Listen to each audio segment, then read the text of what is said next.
Bem, boa noite a todos. Os alunos que compõem a nossa disciplina de prática, não, de processo penal 1.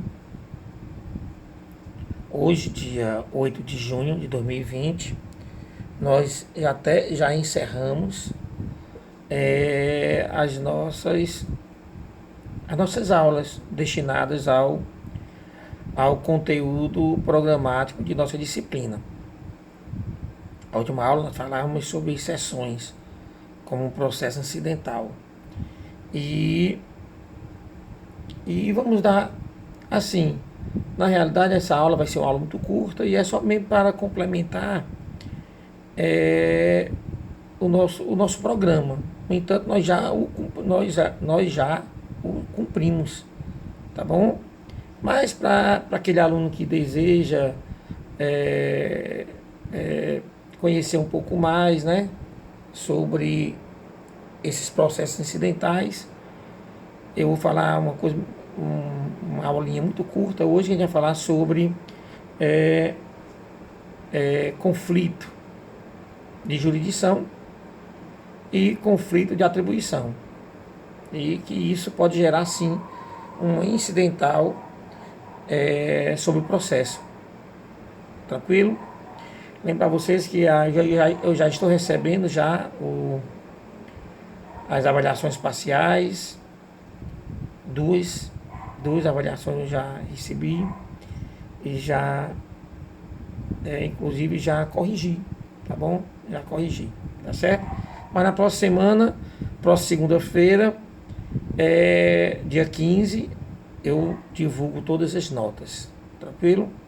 Então vamos só dar essa pequena aula bem rapidinho sobre conflito de jurisdição e conflito de atribuições, tá bom?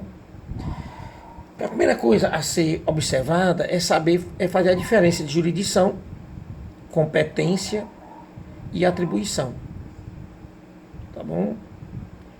Nós vimos que a jurisdição é um poder dever de uma autoridade judiciária, a jurisdição. Vimos que a competência também está dentro da dimensão jurisdicional. A competência, ela é a medida, é o limite da jurisdição. Já quando a gente fala de atribuição, nós estamos falando de função específica dentro da competência. Então vocês observam que uma vai engolindo a outra. A jurisdição engole a competência engole a atribuição. E a atribuição, tem que lembrar também, como é uma função específica dentro da competência, ela está mais na área administrativa. Tá certo? Está mais na área administrativa. Então vamos ver esses tipos de conflito. Tá certo? Então vamos lá. Conflito de jurisdição. Eu não gosto de chamar de conflito de jurisdição. Eu gosto de falar de conflito de competência. Já que nós vimos que a jurisdição ela é una e ela é indivisível. Estão lembrados disso? Então eu não gosto de chamar de conflito de jurisdição. Eu gosto de chamar de conflito de competência. Tá bom? Professor, quando é que isso vai acontecer? Vai acontecer todas as vezes que dois ou mais juízes se julgarem competentes ou incompetentes para julgar um determinado processo. Quando eles se julgam competentes, nós estamos diante de um conflito positivo de competência. Quando eles se julgam incompetentes, nós estamos diante de um conflito negativo de competência. Então, todas as vezes que nós estivermos diante de um conflito ou diante de uma controvérsia de juiz que se haja com ambos competentes ou ambos incompetentes para julgarem um determinado processo, estamos diante de um conflito de competência, tá bom? E vai acontecer também em caso de conexão e continência, quando há, que nós chamamos de prorrogação de jurisdição.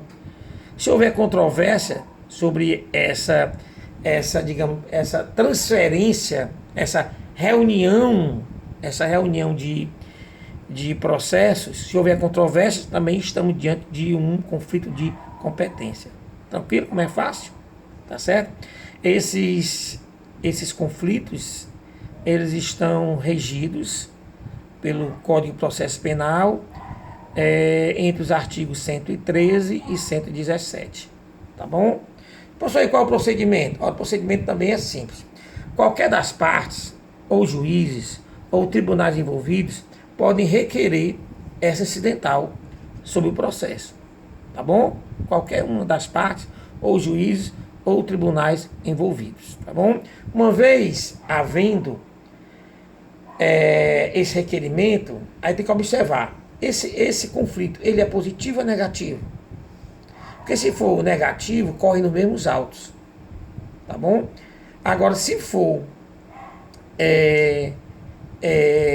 positivo, então sobe logo para um relator.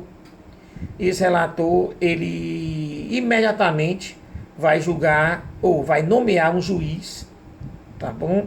Competente para julgar as questões mais urgentes do processo, enquanto o conflito de competência vai ser conhecido e julgado. Tá certo? Tranquilo? Primeira coisa que ele faz. Depois ele chama as partes para ouvir os juízes envolvidos, as partes envolvidas, para cada um expor ali as suas argumentações. Depois ele vai ouvir o representante do Ministério Público, tá bom? Realmente alguém da Procuradoria Geral de Justiça, no âmbito estadual, e Procuradoria Geral da República no âmbito federal. E depois ele leva para o plenário, tá bom? Para o plenário não, para ser julgado pela turma de juízes, tá bom? E é assim, é julgado logo na primeira pauta que houver. Não precisa nem marcar a pauta. Na primeira que houver, é logo resolver esse problema. E uma vez resolvido, comunica aos juízes ali envolvidos e às partes, obviamente, sobre a decisão do tribunal. Tranquilo? Professor, quem é competente para julgar esses conflitos de jurisdição? Aí depende. Bom, vamos lá. Estamos diante de um conflito entre o STJ de um lado e do outro lado qualquer tribunal, STF. Quando nós tivermos ali uma discussão entre qualquer tribunal superior, tribunal, sei lá, o TST e o TSE, qualquer tribunal superior, ambos, qualquer um conflito entre dois tribunais superiores, STF, tá certo? Também quando houver uma discussão sobre qualquer tribunal de justiça de um lado, qualquer tribunal superior, aliás, qualquer tribunal superior, e do outro lado, qualquer tribunal, seja ele federal, seja ele estadual. Se um dos lados for um tribunal superior, STF também é competente. Então nós temos 3 casos cuja competência para julgar esse conflito de jurisdição ou de competência é do STF. O STJ, houver discussão em tribunais, com exceção daqueles casos que estão previstos para o STF. Tá bom? Então, por exemplo, 2 tribunais de justiça. Nesse caso, STJ. Tranquilo? Um TRE e um TJ. Né? Também o STJ. Tá certo? Entre juízes e do outro lado um tribunal, desde que eles não sejam vinculados. Por exemplo, um juiz do Tribunal de Justiça do Estado de Ceará versus o Tribunal de Justiça, sei lá, do Piauí. O do Ceará não é vinculado ao do Piauí, então também é o STJ, tá bom? E todas as vezes que houver uma discussão, um conflito entre uma turma recursal do JEC, os Juizados Especiais, né, Cíveis e Criminais, e do outro lado do Tribunal de Justiça, nesse caso aí já está decidido, tá bom? Quem julga é o STJ. Tranquilo? Então tá aí os casos para o STJ. Nós temos 4 casos. Tranquilo? Vamos agora para o TRE. O TRE, todas as vezes que houver discussões entre juízes, né, eleitorais, né, do mesmo estado, TRE, Tribunal Regional Eleitoral, vai julgar todos os conflitos entre juízes eleitorais do mesmo estado. Professor, e o TSE? O TSE vai julgar toda vez que houver discussão entre tribunais regionais eleitorais, tá bom? Ou entre juízes eleitorais de estados diferentes. 2 casos para o TSE, tá bom? TRF, quando é que vai haver, quando o TRF vai ser competente para julgar os conflitos de jurisdição, tá bom? Quando houver ali discussão entre juízes federais vinculados a ele. 2 juízes ali discutindo, 2 juízes federais discutindo pela competência ou pela incompetência, seja num conflito positivo ou negativo. Se forem federais, no caso aí, TRF. Tranquilo? E outro caso também é quando houver um juiz federal, tá bom? Versus um juiz estadual. Se a discussão for sobre competência federal, tá bom? O TRF é que vai ser competente para isso. Tranquilo? E aí sobrou o quê? Sobrou só os tribunais de justiça. E os tribunais de justiça, eles vão julgar os conflitos de competência entre juízes estaduais, entre ele vinculados, tá bom? Primeiro caso. E quando houver uma discussão entre juiz estadual e um juiz militar. Aqui no caso do Ceará é mais difícil acontecer. Mas nós temos estados que têm a justiça militar. E se houver essa discussão sobre quem vai ser o juiz competente ou incompetente, se houver essa discussão entre juiz estadual e juiz militar, é o TJ que decide. Tá bom? Tranquilo? Tá certo? Pronto. É isso aí. Em termos de conflito de competência. Tá bom? Quando ele vai tratar, e aí mais simples ainda, é conflito de atribuições. Nesse caso aí, só vai nos interessar, tá bom? Quando houver discussões entre a atribuição de um lado, a autoridade administrativa, do outro lado, a autoridade judiciária. Porque se for entre 2 autoridades administrativas, vai se resolver dentro do outro administrativo.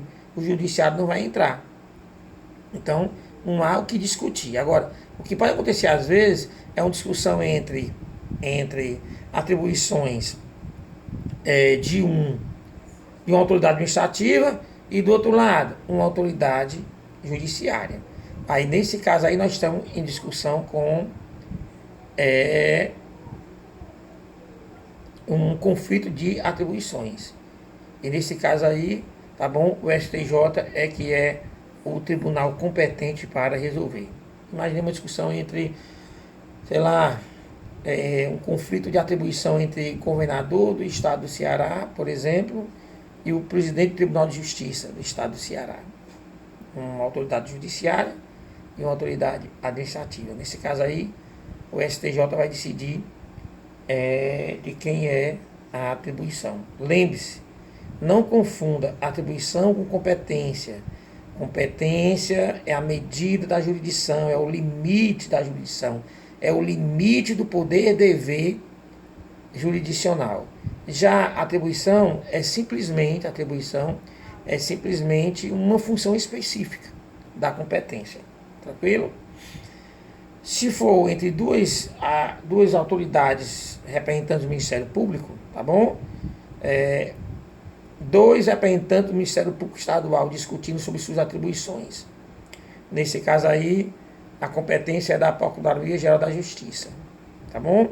Ora, se houver uma discussão entre o MPE, Ministério Público Estadual, e Ministério Público Federal, pelos seus representantes, nesse caso aí o STF chamou para si, avocou para si essa competência de julgar esse conflito de atribuição.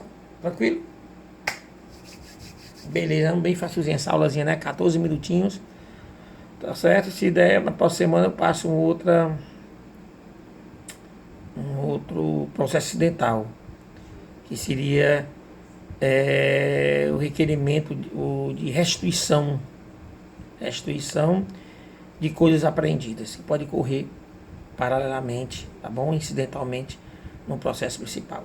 Tranquilo? Se cuidem. E estou aguardando a avaliação parcial. Valeu. Saudades.